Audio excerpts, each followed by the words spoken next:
Time for week 10 of Wwe Nxt versus Aew Dynamite. This was a pretty cool night. Two great shows. Let's go ahead and get started with NXT. As always, I'll go over the good, the bad, and the indifferent. So for NXT, they kick things off with the Cruiserweight Championship match. Lio Rush versus Angel Garza, and what a Cruiserweight match this was. Amazing. These two together put on some great matches. The last one that they had was amazing as well, and this one too, they managed to impress me once again here, and I'm sure they impressed a ton of other people as well. Lio Rush freaking hit a final hour frog splash from the inside of the ring to the outside on Angel, but Angel Garza got his knees up. And then back in the ring, Lio Rush actually also stole Angel Garza's finisher, but he didn't get the victory with it. Also, Angel Garza went ahead and hit his finisher. Once again, Lio Rush kicked out, but then he went ahead and turned that into a submission and got the win that way. So Angel Garza is the new Cruiserweight Champion. I love this, and I'm fine with Angel Garza as the new champion. And then another good, Dakota Kai versus Mia Yim. Both of these not really known for getting a ton of wins, but Dakota Kai, since turning heel, people were like, oh, maybe she's going to start getting wins now. Well, the last match she had didn't end up that way. It ended up via disqualification. This one, she actually won the match. Now, after the match, though, Mia Yim goes ahead and attacks her, and I like the part where she took it to the outside in the crowd, and then she hit her with a back suplex through a bunch of tables. So, Dakota Kai got a win. They don't have the best win-loss record, so while Dakota Kai got the win, Mia Yim got the last laugh. So, it kind of benefits the both of them, I feel, and would likely lead to a match between the two, some sort of street fight or something like that. If NXT would participate in TLC, this would have been the perfect setup for a tables match at TLC, but obviously that's not gonna happen. Now, what I did find funny is after the back suplex through the table, the crowd's chanting one more time, and Mia Yim says, y'all crazy, and obviously doesn't do it again. Also, another thing that I liked was Bianca Belair versus Kaden Carter. I like Bianca Belair. I like her looking dominant. This was exactly what it is. She looked dominant. She won the match. Good stuff. And then the triple threat main event. This was an amazing main event match. So Keith Lee, Ciampa, Finn Balor, and I mean the ending, I did not expect that. But yeah, really impressive. We got some cool spots in there. I mean, Keith Lee, once again, he went ahead and lifted up Ciampa, while Ciampa had Finn Balor up for the air raid crash. So you guys remember how Keith Lee had lifted up, who was it? I think Dominik Dijakovic maybe, who had somebody up for a suplex, or somebody had Dijakovic in a suplex and Keith Lee lifted them up for a powerbomb. Oh yeah, it was Roderick Strong, right? Yeah, but this time, Keith Lee didn't fall or anything like that. Like, he kept his balance and actually did it. That was really cool. And also, even the last one that he did, where he didn't manage to keep his balance for too long, that was also cool, but this one was even better. And also, Ciampa went ahead and lifted up Keith Lee for the air raid crash.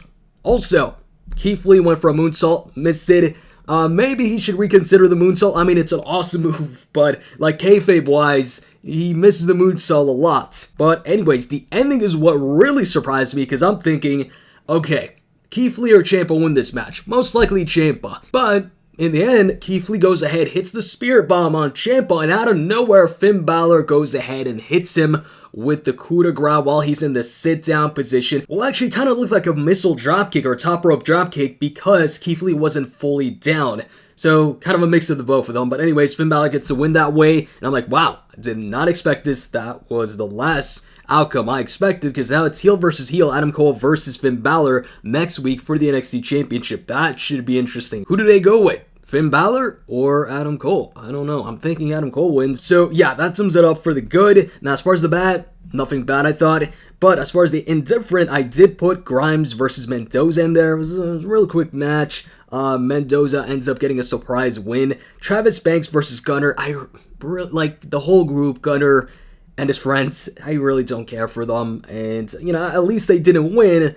But still, it's hard for me to get invested in anything they do. And then Breezango versus Bollywood Bros. I didn't care for this. Is this even leading to anything? I don't know. It seems like just a random match. That's pretty much it for NXT. It was a good show. The real highlights were the opener and the main event. Now, moving on to AEW, I like their opener as well. I mean, they kick things off with Jon Moxley's quick squash match. Really quick. And then Jericho coming out to try and recruit Jon Moxley to the Inner Circle, giving him some time to make his decision, being like, hey, you know what, take your time, giving him a t-shirt of the Inner Circle. I like that. My only complaint is that why is there so many groups in AEW trying to recruit people? You've got the Dark Order trying to recruit, you've got Brandy Rhodes and Awesome Kong trying to recruit. It's a bit too much, I feel. They should keep it at just 2 groups, or maybe, preferably 1 group just trying to recruit.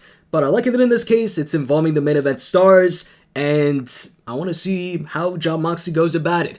Is he going to consider it? Is he just going to be like, nope, I don't accept it? Or is he going to pretend to join them and then betray them? There's a bunch of possibilities, so it'll be interesting to see which way they go about it, but I think the end result is going to be the same. Jon Moxley doesn't join the Inner Circle. And then Cody, Rhodes, and Cutie Marshal versus The Butcher and Blade. I actually thought this was good. I was impressed by Cutie Marshal. I was rooting for him, seemed really like he was trying his best to prove that, hey, he's not, a jobber, he's not a low-level talent or anything like that, because, the whole point is MJF put him with Cody because he didn't think much of Cutie Marshal, but he impressed in the match. He also pulled off like this handspring outside dive that he did. I liked it all. Butcher and Blade win, which I thought was the right decision here. I mean, it's their first match. I'm still unsure about their characters. I mean, I don't like that style of character, just the look and everything. We'll see how that goes. And then Darby Allin coming out and pulling up Cody, pretty much, telling him that he's got a friend in him. We'll see what they do with Cody and Darby Allin. Likely teaming up against Butcher and Blade next. I don't know. We'll see. But then MJF, he went ahead and cut a great promo. He made fun of Cody's lisp. Now, what surprised me here is that he actually accepted Cody Rhodes' challenge for a match. I was thinking maybe he was going to deny it and keep on denying it for a couple weeks until they get closer to the pay-per-view or the next pay-per-view. So this did surprise me, but he did say that he's accepting it as long as he can choose the stipulation. So that makes me wonder what stipulation he's going to choose. Now moving on to something I didn't like last week, but I did like it this week, is another Dark Order recruitment video. I'm not a fan of the Dark Order, but I did like their first recruitment video. I didn't like the one last week because they kind of went away from the silly approach and went with a more serious approach that was kind of cheesy, whatever.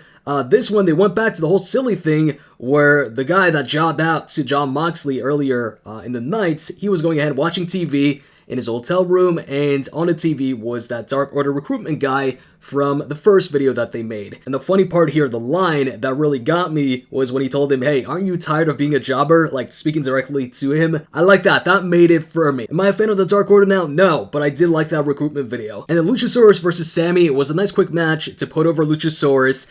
Sammy, one thing I noticed about Sammy, I don't know if he does this on purpose or not, because every single time he does a spot where he's supposed to land on his feet, or almost every single time, he almost misses it. He almost falls down. He lands on his feet. Let me know if you guys have noticed it, like he doesn't land straight. But anyways, he had a big wedgie in the match, but I was fun with the match because it put over Luchasaurus, and then after the match, Jericho and JK just run towards the ring to attack Luchasaurus, and then they fight it out with Jungle Express, and eventually, Jungle Boy goes ahead and rolls up Jericho, and Marco Stunt goes ahead and does the 1, 2, 3, like, hey, Jungle Boy can beat you. And then I like how afterwards, when the commentators are talking about the upcoming matches, you hear Jericho in the background saying that doesn't count to the commentators. And then for the last good of the night, Young Bucks versus Proud and Powerful, this was an awesome main event as well. An awesome street fight. And it started off at the Young Bucks entrance when Proud and Powerful come out and attack him from behind. They even attack Brandon and put him through the stage. And then the Young Bucks go ahead and hit the Meltzer driver on one of the members of Proud and Powerful.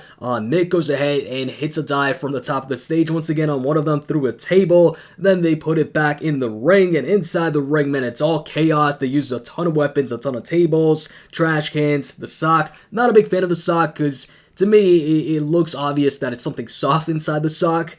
But man, this was a great main event, a lot of cool moments, showcasing both tag teams. You had Proud and Powerful hit their street sweeper on, I think it was Nick, onto a trash can, and at the end, surprisingly, Young Bucks actually win the match with the Meltzer driver. So it's going to be Young Bucks versus SCU for the tag team titles next week. That should be a good match. And then they ended with a stare down with both teams. And yeah, phenomenal main event. Now, as far as the bad, this is interesting here because technically there was nothing bad about this show. It's more so what they announced for next week, because I'm confused here. You see, Shida is the number one contender for the Women's Championship, and they even announced that on air, on the show, but they said she was barely the number one contender because she lost a couple matches. But then they announced that for next week, it's going to be Chris versus Britt Baker for the number one contendership. And I'm like, what? Didn't you just say Shida was the number one contender? So I'm confused there. Now, as far as the indifferent, I'd have to say Big Swole versus Sakura was a bit long, and I think they might have been spent or something. I don't know, but their strikes towards the end started to look really weak, especially Big Swole, but thankfully she won the match in the end. And then Kenny Omega and Paige versus Kip Sabian and Spears. And this was okay, but towards the end, they had the lights go out. Once again, I feel like AEW is doing that way too much. And then once the lights come back on, you see Tully Blanchard pretty much kidnapped by Joey Janela. He's like tied up and he's got, scotch tape on his mouth. And then Spears is like, oh, and then he goes ahead and goes after Joey Janela. And then he fights it out with Joey. They exchange punches, but no DQ. And then Kenny and Paige win the match. I felt that part was unnecessary, especially the lights out thing. If you wanted to do that, just do it without the lights out.